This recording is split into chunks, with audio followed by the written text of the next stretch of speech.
So welcome back into our Premier League studio. What an extraordinary game. Bonkers was the word that I think Joe Spate quite rightly came up with. It was the sort of game, Robbie Earle, where you didn't need so much a match programme as your guide. You needed an abacus. Calculator, absolutely. Keep count of the goals. Strangely enough, 6-3 scoreline is not a surprise with this team. We kind of find out about two teams what we know. Let's look at Liverpool first. I think it's a great coach's result. Why is that?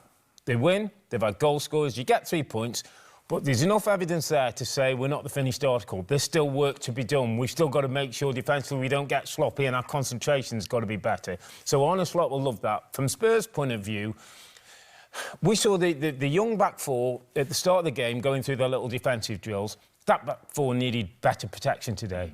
I think the manager slightly let them down. They were too exposed, and it could have been 8 or 9 the amount of chances Liverpool had. But what else could Postecoglou have done, just to interrupt there, because he's got 10 players out at the moment? I get that. So you don't get your fullbacks flying forward every time you get the ball. You get 2 midfield players who sit and wide players who at times are going to tuck in and give you structure. You need structure and control in the game as well as the ability to attack.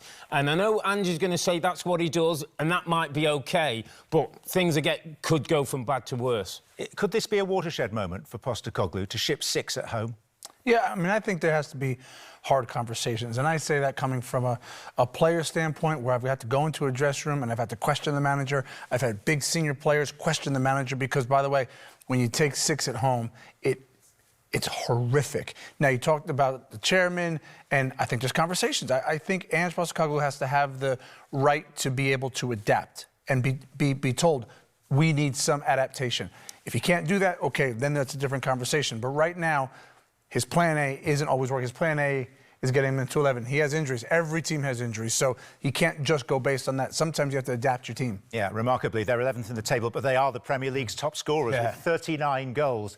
Now, in terms of scoring goals, few better than Mo Salah. 2 more today, 15 out on his own as the Premier League's top scorer, and now all-time 4th highest scorer, overtaking Billy Liddell with 229 for Liverpool.